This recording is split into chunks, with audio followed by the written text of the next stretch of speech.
Hi, everyone. Welcome back to the Israel Connection. I'm Esti Zenati, and this is our last episode of season 3. My guest today is Yardena Schwartz. She is an award-winning journalist and Emmy-nominated producer who was based in Israel for a decade until 2023. Her reporting from 4 continents has appeared in dozens of publications, including the New York Times, Wall Street Journal, New York Review, and more. Yardena previously worked at NBC News and MSNBC. She received an Emmy nomination for her work at MSNBC in 2013 and the RNA Award for Excellence in Magazine Reporting in 2016. Yardena's first book, Ghosts of a Holy War, was released in 2024 and has recently been optioned for film. Yardena, thank you so much for joining me today. Thanks for having me, Esti. So let's start from the very beginning. How has your connection to Israel started? Did you grow up in a household that was very Zionist or connected to Israel, or was it something that you grew up later on, learned about as an adult? Well, growing up as a young girl, I was religious. My family was religious when I was younger. And so from a young age, I was going to Jewish day school and learning about Israel and history of the Jewish people in Israel. And so from a young age, I had that connection to Israel, but also my mother's sister, so my aunt, had moved to Israel before I was born. She moved there in the early 70s. And so we would often talk to my aunt and my cousins. She had 5 sons, and they would visit us.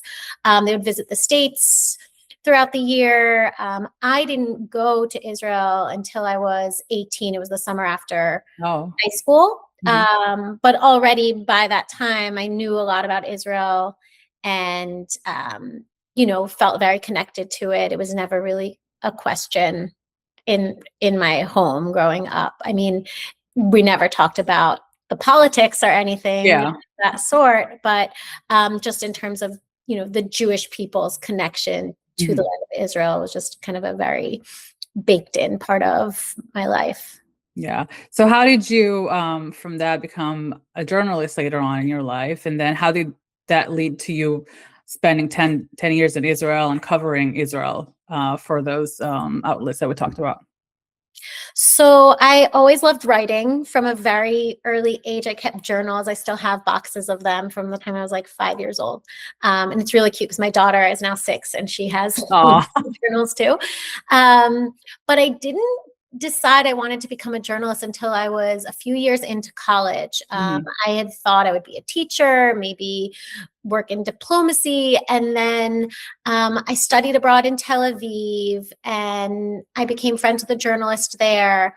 And then when I went back to my undergraduate studies in the States, I just became more interested in journalism and I pursued an internship in news. I worked at ABC News Radio, and then I got an internship at the New York Times covering the New Hampshire primaries in 2008. And from that point on, I was hooked. I just loved it, being out in the field and interviewing people. And so after I graduated from college, I went into news production in TV news. Despite the fact that I never really wanted to work in TV, I really wanted to work in print, but print journalism was doing really bad in 2008. Yeah.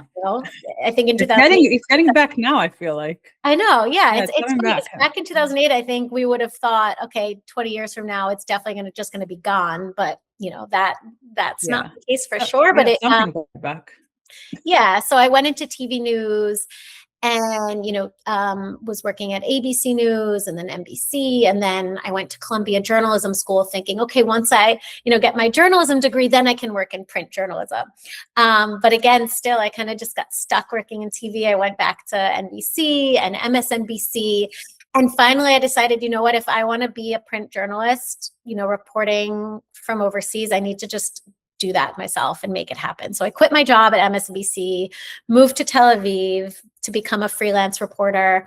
And I thought I would just do freelance for maybe a year, maybe 2, and then get hired by a newspaper, a magazine. But I just loved freelancing, being independent, choosing the stories I get to write, writing for many different publications. So I've never gone back. I've been independent since 2013. Wow. So what was that experience like for you, reporting from Israel and being on the ground? Was there anything that kind of maybe changed your perspective on the conflict and everything that was going on, or something that you thought was really important for you to relay the message to people outside? You need people to know what was going on, on the ground. Yeah, I mean, I don't think it really changed my perspective because I had always been very balanced, despite the fact that I am Jewish and I come from, a Zionist household. I always had been very sympathetic to Palestinian suffering. And, when my first trip to Israel as a journalist was before I moved there. It was in 2011. And I was touring Israel with my class from Columbia Journalism School. And, we met with Israelis, Palestinians. And I would say that trip probably shook me and changed me more than once I was already living in Israel, because that was my first time looking at Israel from the eyes of a journalist rather than from the eyes of, a girl who had grown up with, Israeli family and all of that.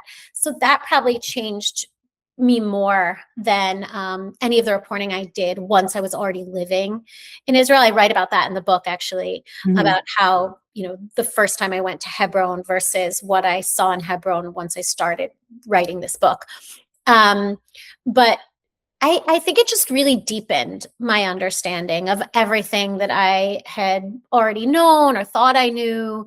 And it was really my time in Hebron writing the book that kind of shifted my understanding of the conflict and the way we are talking about it, the way it's spoken about in the media.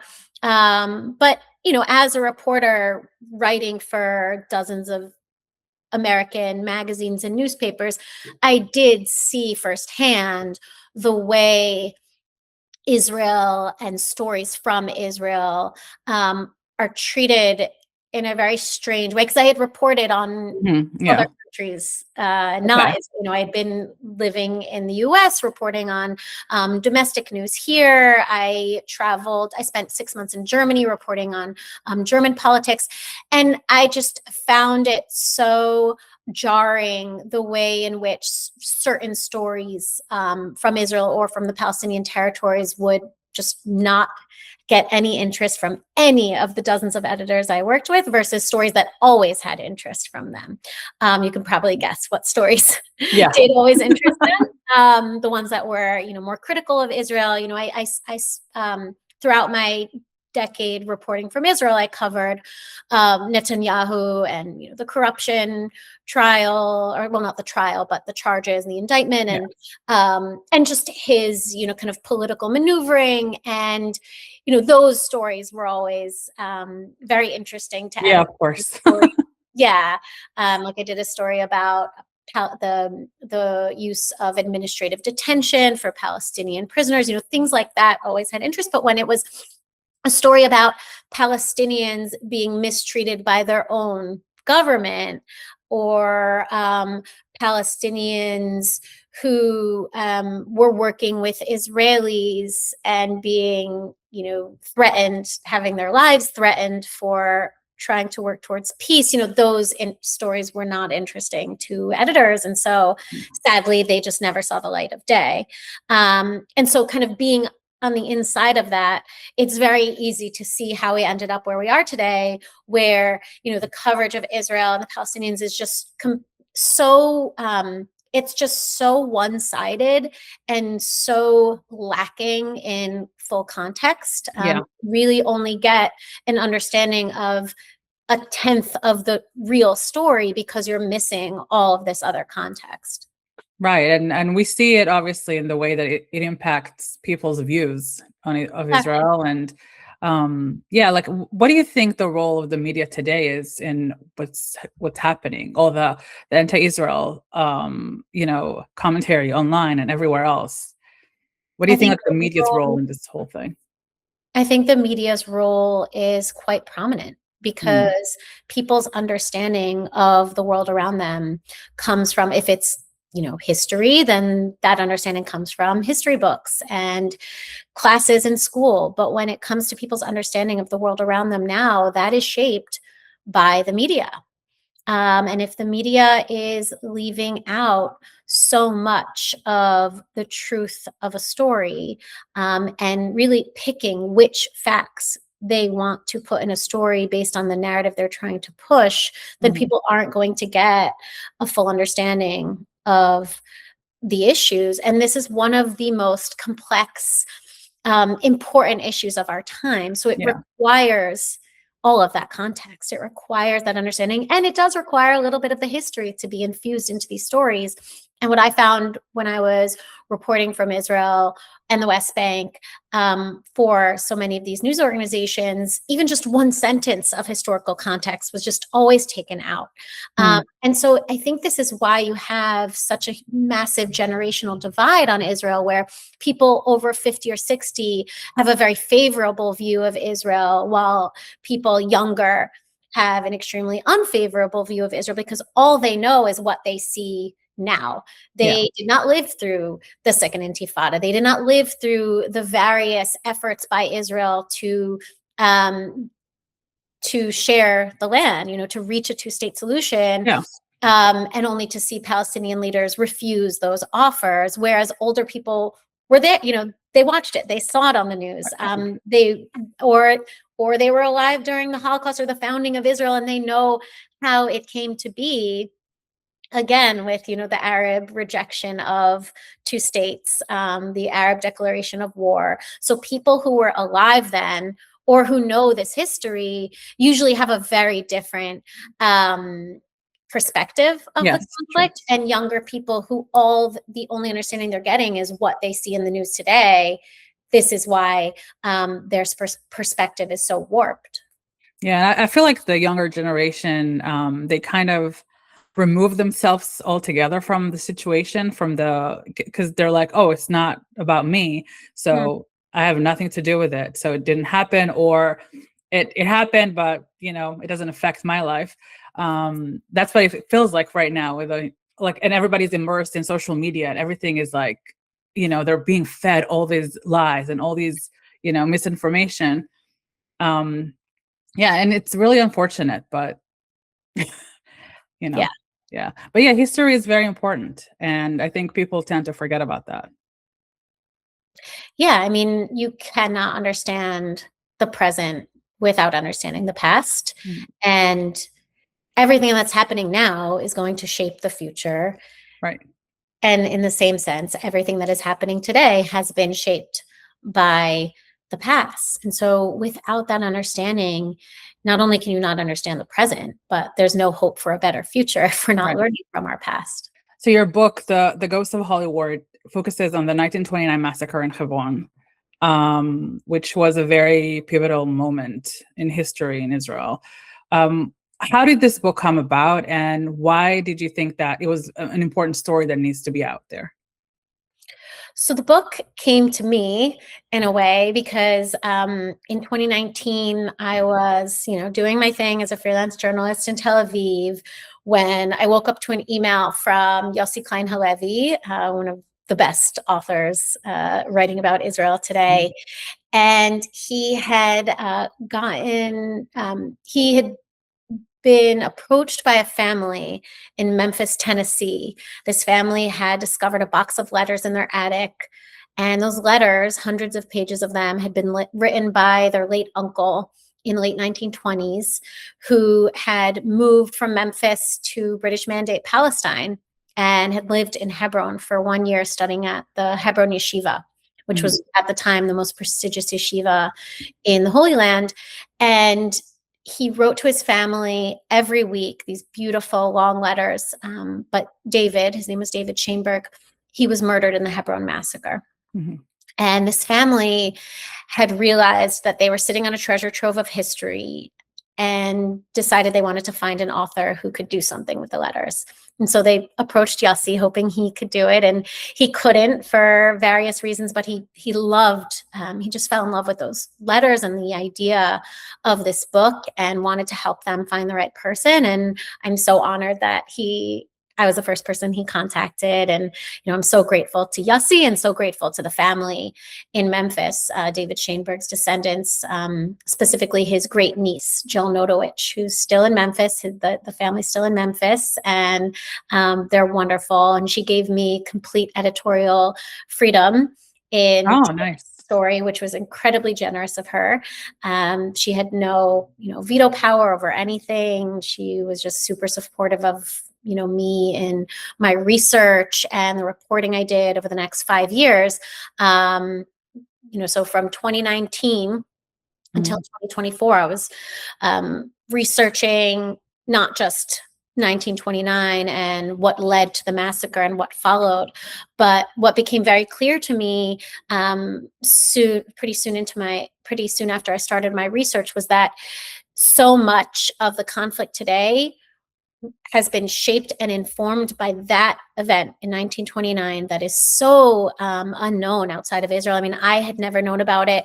And I realized in learning about the massacre that it explained so much of what we're seeing today. And that, once you understand what happened in 1929, you see the present in a completely different way. And so much makes sense once so much of this conflict is just incomprehensible and just, makes no sense. Why are we still here? How has this not been solved?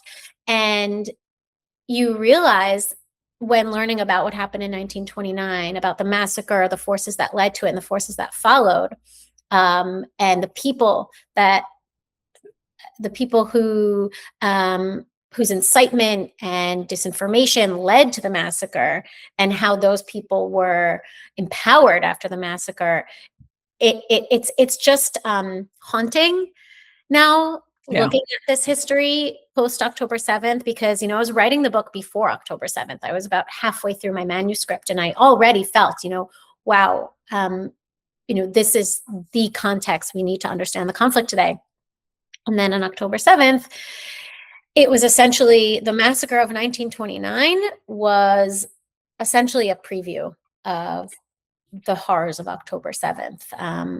Since 1929, there had not been something on that scale to happen to the Jewish community in Israel. And October 7th almost seemed to follow the blueprint for 1929. And so it became just all the more clear to me that the parallels between then and now are the key to not only people understanding this conflict, but to any hopes of resolving it. Because you cannot solve a problem you do not understand. And it has been abundantly clear, especially in the aftermath of October 7th, with so many people around the world justifying the massacre or blaming the victims for the atrocities they suffered. The same thing happened in 1929. And I think, it's a really instructive history lesson in how we got here and what we need to change in order to find a way out of this endless cycle of violence. Yeah, it's true. And it's sad that people don't know about that massacre, because I read about it more yesterday, but I've obviously learned about it at school because I'm from Israel. We learned about all this, the history and everything at school. But the parallels are very apparent. There were 3,000 terrorists walking into Hebron, walking into houses, murdering, raping, beheading people, and about 67 people, I think, were murdered, women, children, men. And it's very clear that had something to do with October 7th later on.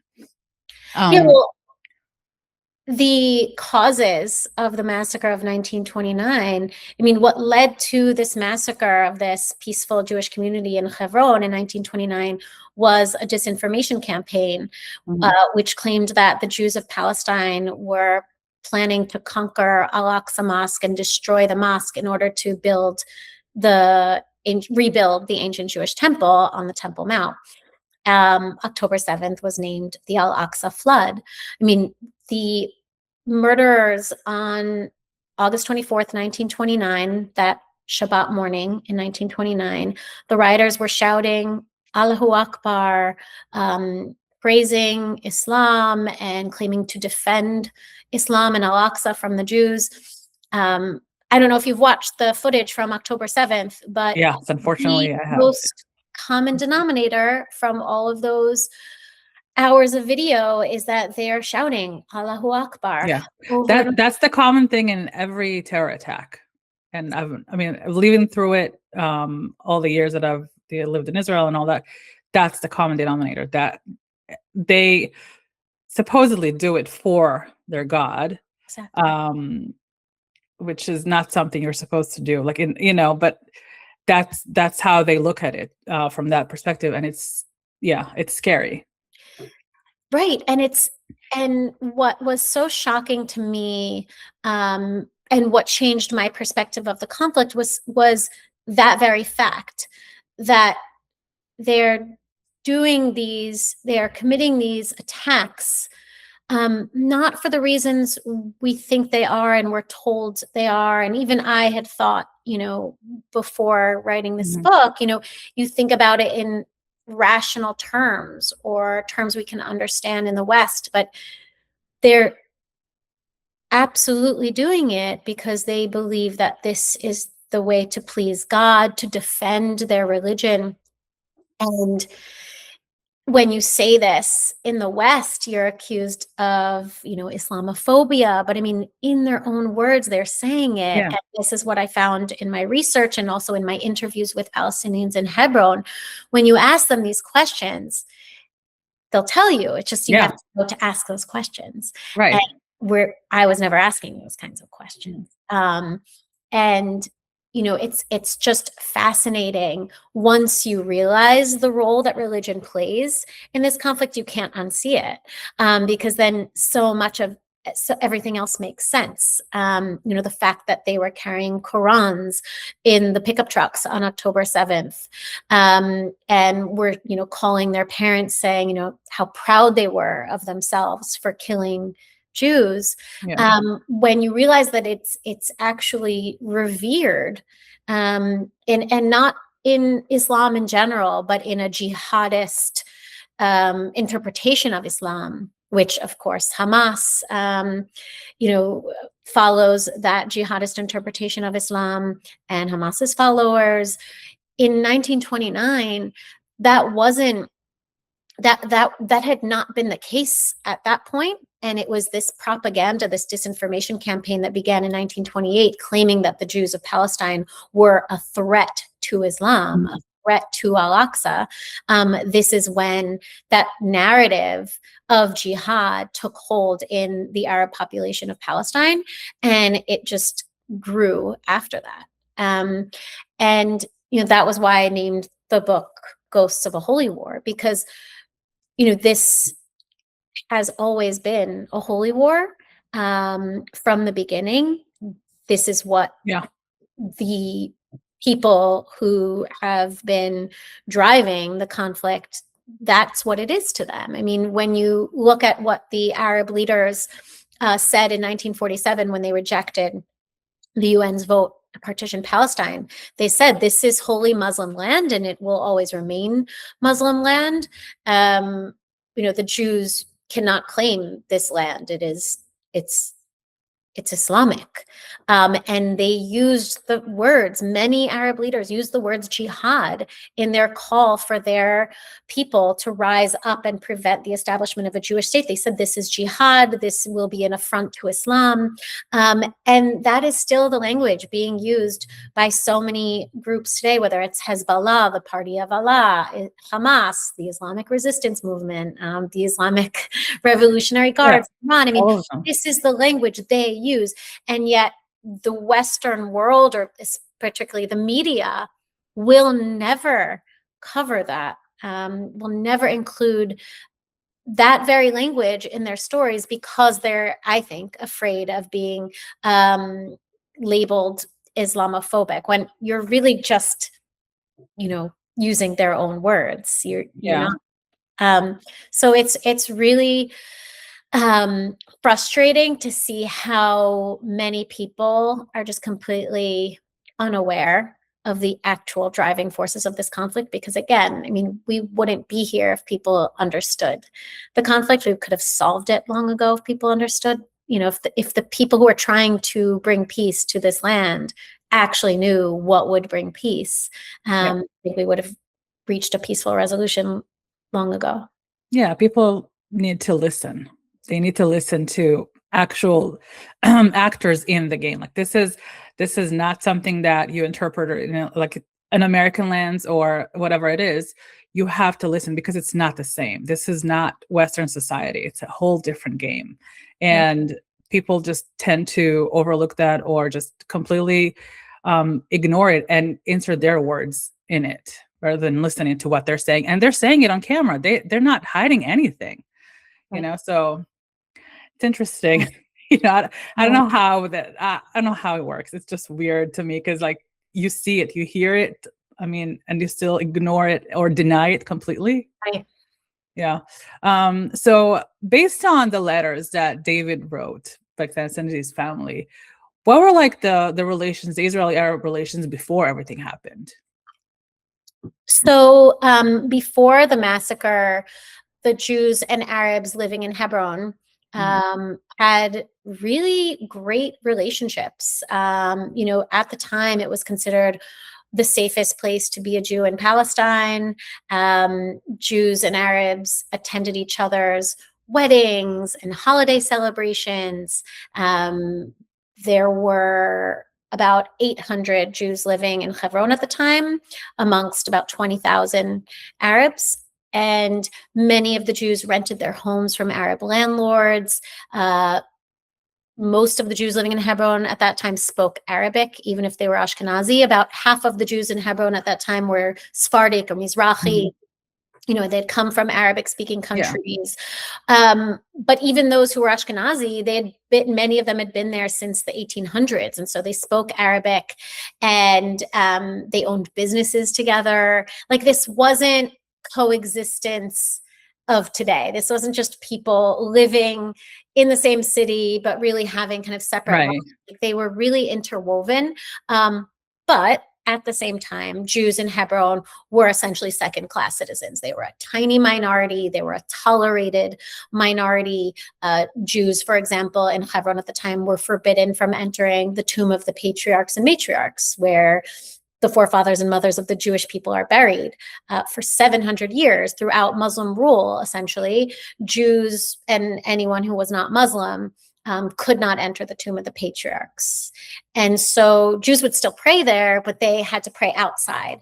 And sometimes young Arabs would, throw rocks at the Jews worshiping below and laugh, or they would curse at the Jews worshiping outside. So, it wasn't perfect, but compared to what Hebron is today, one of the most volatile places in this conflict, an epicenter of this conflict, where so many terrorist attacks occur or emanate from, a place where the idea of Jews and Arabs coexisting side by side in peace is almost unfathomable. I mean, Jews and Arabs today do live in Hebron, but not in peace. Can only do so because there are hundreds of Israeli soldiers there to protect the Jews living there.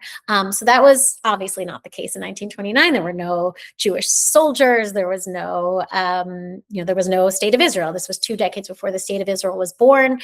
Palestine at the time was about 20% Jewish. Jerusalem was already a majority Jewish city. But, under British rule,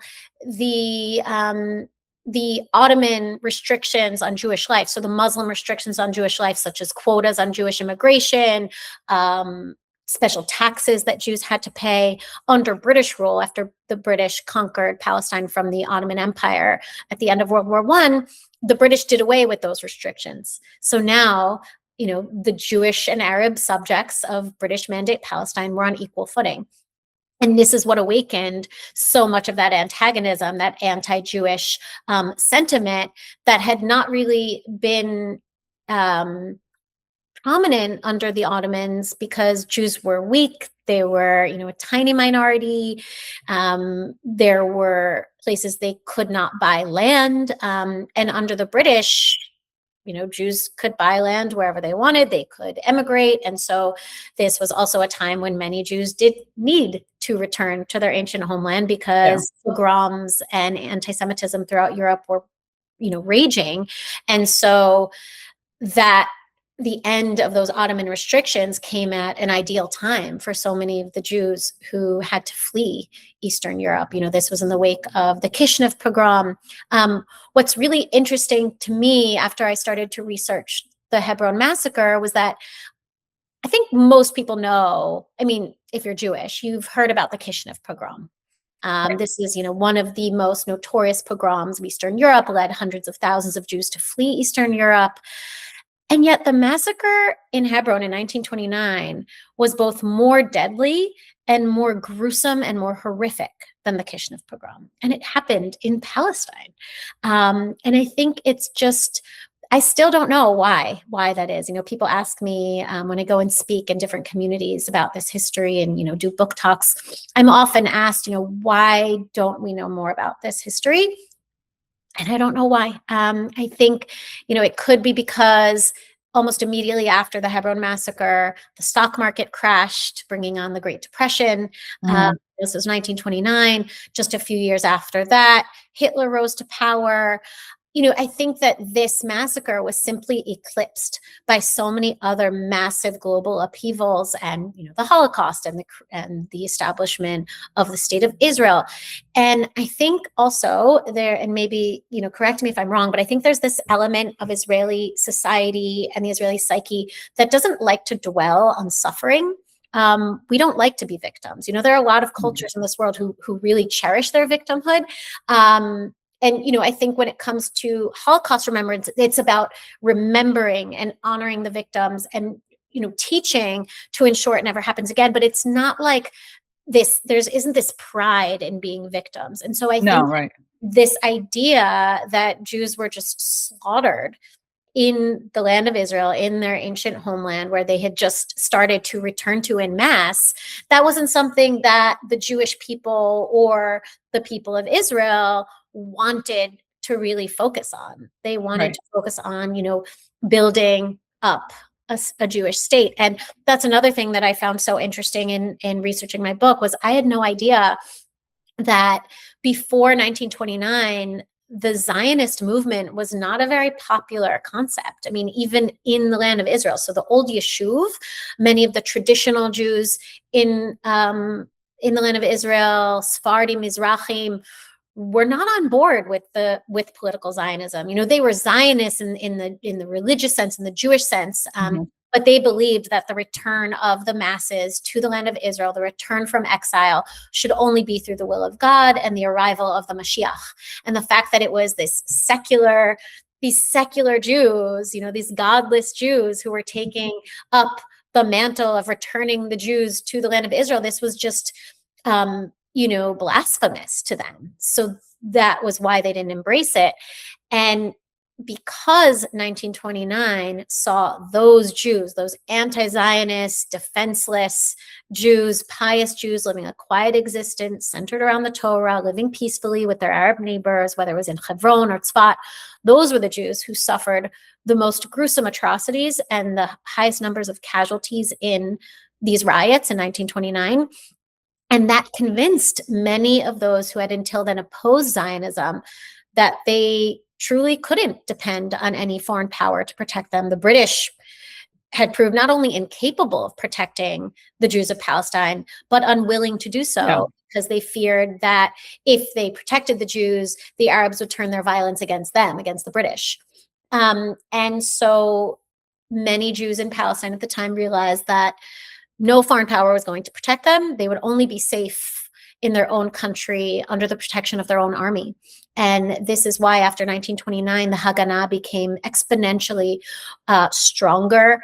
It became a bigger fighting force, more centralized and more organized fighting force. And you saw the split from the Haganah into the Irgun. That was also the result of the massacre of 1929 because the Haganah was all about defense and reaction. So, if there's an attack, we will defend. The Irgun kind of rejected that notion of restraint and said, no, we need to prepare actively for these attacks because we knew that we knew these riots were going to break out, and we didn't do enough proactively. So they decided, this group of Haganah members created the Irgun as a different, military organization that wouldn't be held to restraint. It would retaliate. It would preempt attacks. And I also hadn't known prior to my research in this book, and this was another part of that story of the transformation of Zionism. The Haganah actually came to Hebron before the riots erupted and warned the Jewish leaders of Hebron that there were going to be riots in Jerusalem. They were going to spread throughout Palestine, reach every community. The Jewish community of Hebron would not be spared. And the Jewish leaders of Hebron they refused to believe it. They just could not believe, did not want to believe that their friends and neighbors would turn on them. And they said, no, in years past, when riots erupted elsewhere, when attacks took place against Jews in Jerusalem or elsewhere, that never happened to us because our neighbors are our friends. If anything, if people come here from Jerusalem to hurt us, our Arab neighbors will protect us. They were certain. And so they sent the Haganah members away. And it was the Jews of Hebron that suffered more casualties and more horrific atrocities than any other Jewish community in Palestine. So the riots, they actually did start in Jerusalem, just like the Haganah thought they would. They started in Jerusalem on August 23rd, 1929, and they spread throughout Palestine. Jews in Gaza were evacuated by the British.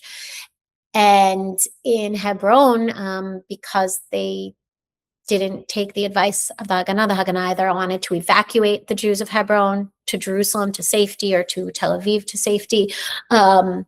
Jerusalem and Tel Aviv were places where the Haganah was very organized and very present. So despite the fact that the riots broke out in Jerusalem, not many Jews were killed in Jerusalem. And the Haganah actually fought back. And throughout these riots, 133 Jews were killed in a matter of a few days. Approximately 116 Arabs were also killed. Most of those Arabs were killed by the British forces who quelled the riots. But some of them were killed by Haganah members in Jerusalem who were defending Jews from these riots. But in Hebron, there was no protection. The Jews weren't armed. They were just hiding inside their homes behind doors and windows. The British police chief in Hebron had promised the Jews of Hebron that as long as they stayed in their homes, they would be safe. But that day, he just, he was mounted on a horse walking around as these riots were taking place. Many of his Arab policemen were taking part in the riots or just standing outside of Jewish homes and watching as these, women, men, and children were slaughtered.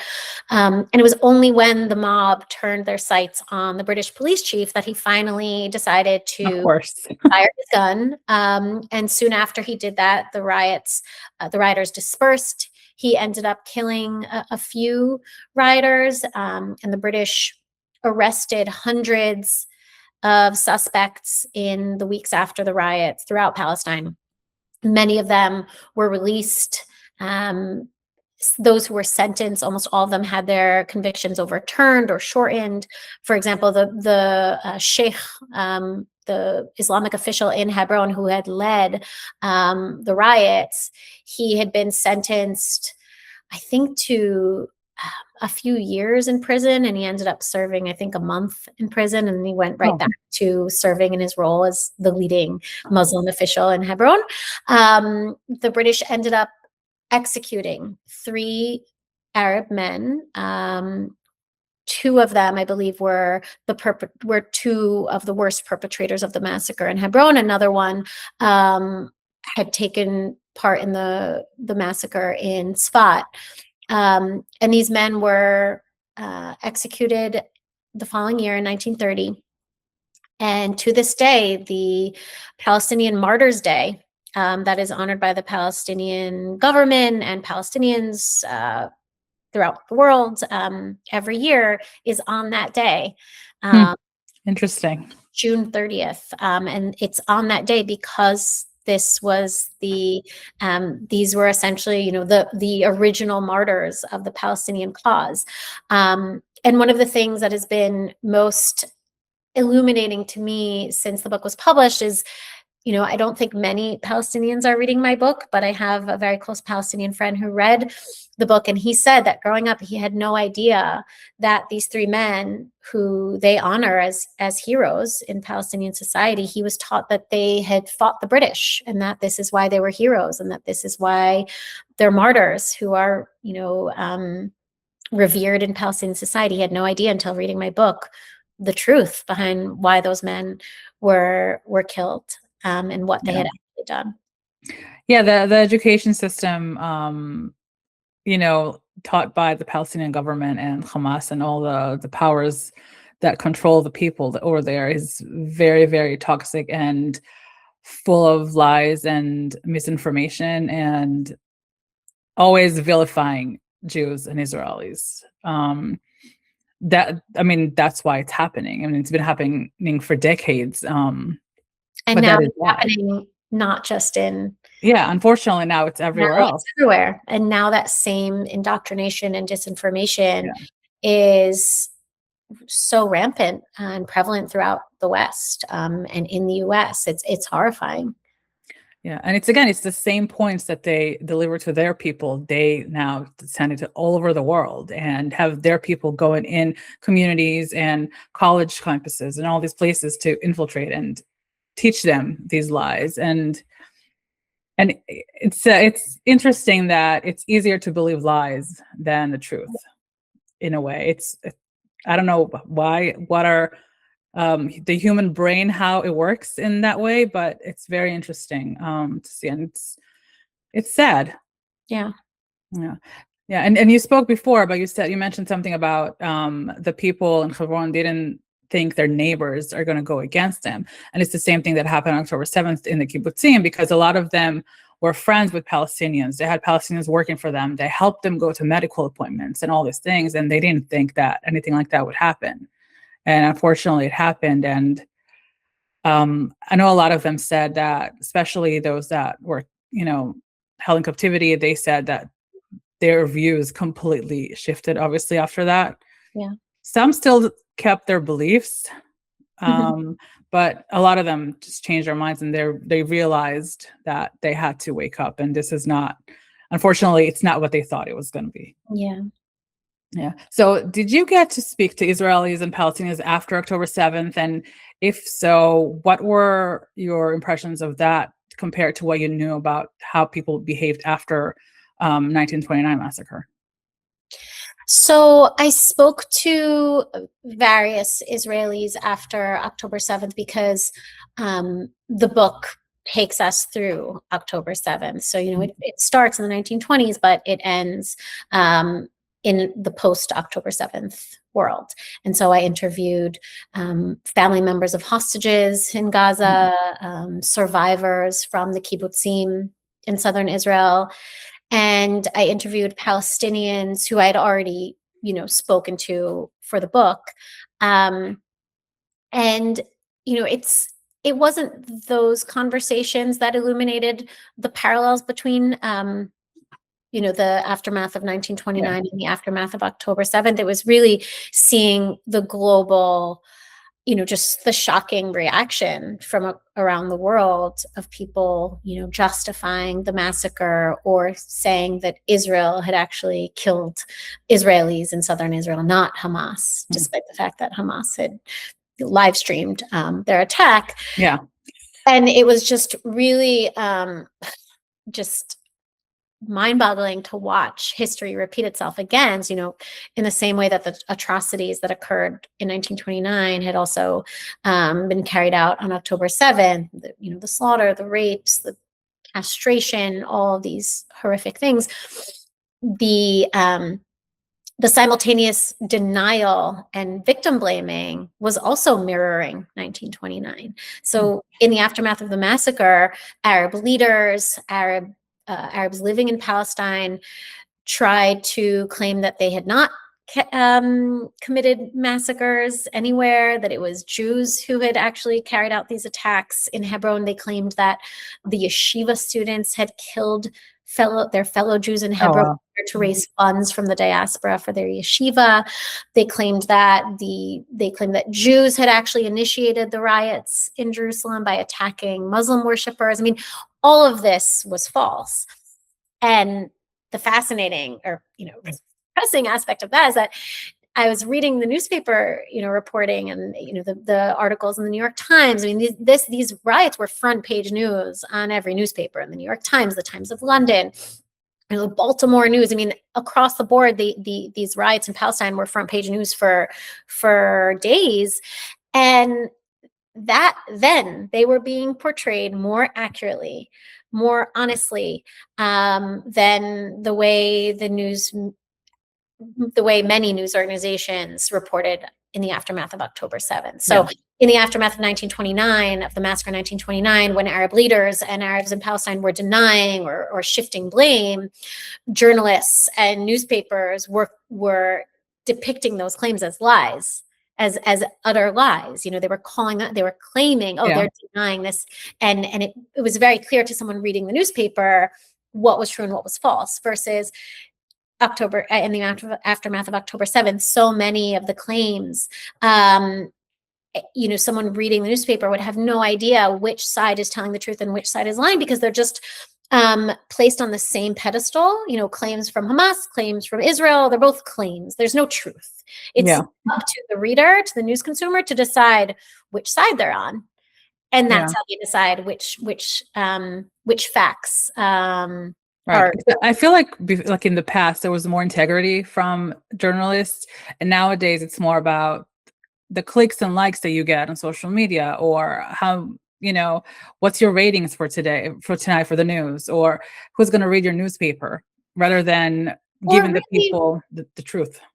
Yeah, absolutely. But I think it's also that so many of the people working at news organizations go into their job with this idea that they need to bring justice, and to them, they are on the side of free Palestine. They believe, they have succumbed to a lot of this disinformation themselves, and so they see their purpose as not just delivering all of the facts, but delivering facts in a way that will hurt one side and help the other. Right. And so any fact, any detail that lifts up one cause at the expense of the other, that is how they're making their decisions.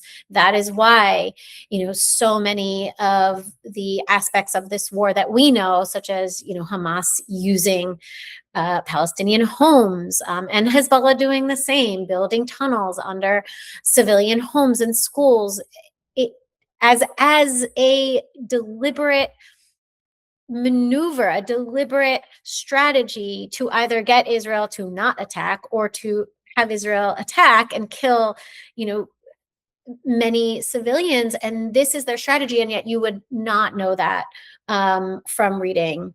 Right. It's a lot of personal agenda. I feel like a lot of journalists insert their personal opinions about things, or what they want to happen. They don't really care to tell the story as it is.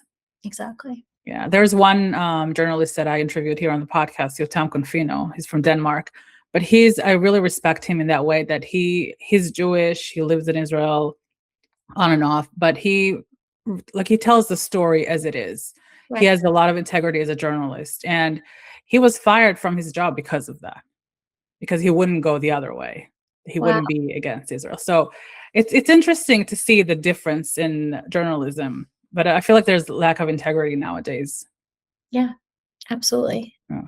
So going back to your book, now that it's been optioned into film, how did that happen, and what was the process like? And also, how will that compare with, how will it go between the book and the film? Because it's a very different format, obviously. Yeah. So I'm super excited about it. Of course, I, was hoping that would happen, because I do feel like this story is so cinematic, and David is a captivating character. And yeah, just kind of it took some time. It was about a year after the book was published that I was contacted by a producer who had read the book and loved it and said he wanted to adapt it. And I met with him. I really loved his vision and where he was coming from with it. And this was around the time that the film Palestine 36 was generating a lot of buzz. Yeah. That film was nominated for an Oscar. It is a complete distortion of history.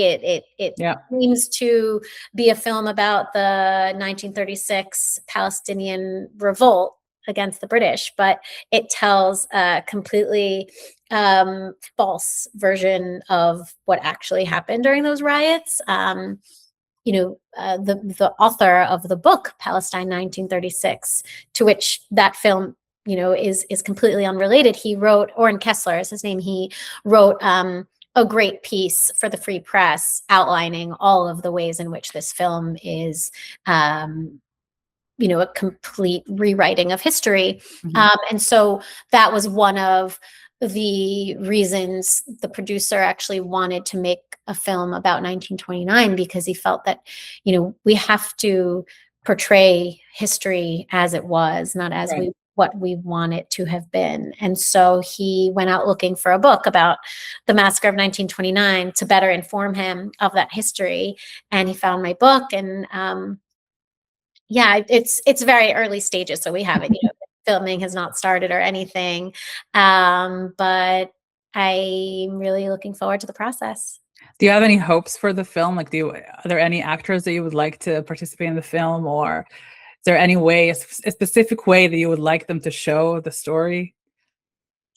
I really just hope, and I think it will do this, that it really brings to life what Hebron was before the massacre, and what life was like in Palestine for Jews and Arabs during the British Mandate, showing kind of what could have been had the forces of extremism and jihadism not completely co-opted the Arab population of Palestine.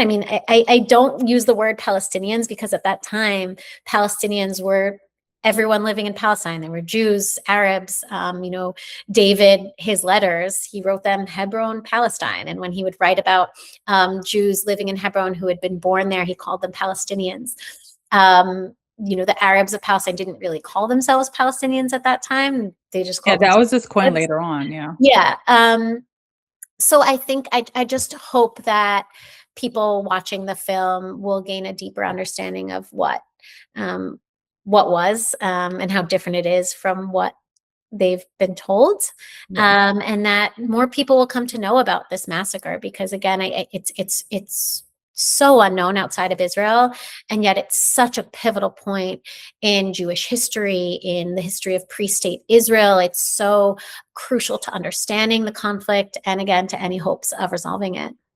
Yeah. So what are your hopes for the future? Because knowing everything you know about then and everything that's been happening in recent years, what are your hopes for the future? Do you think there's a way to bridge that, to make things better for everybody in Israel and Gaza and everybody around the area?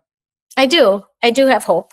I think we have to have hope. Otherwise, we're just saying that we accept the idea that we are just going to be stuck in this never-ending story of massacres and wars. And, as an Israeli, I'm sure you grew up with the idea, well, hopefully when I have kids, they won't have to serve in the army. We won't have to defend ourselves from never-ending wars. And, there's a bit of, you have to also be realistic. Like, we're not going to be able to end all of our enemies' desires to wipe Israel off the map. That's not going to end, and it's certainly not going to end overnight.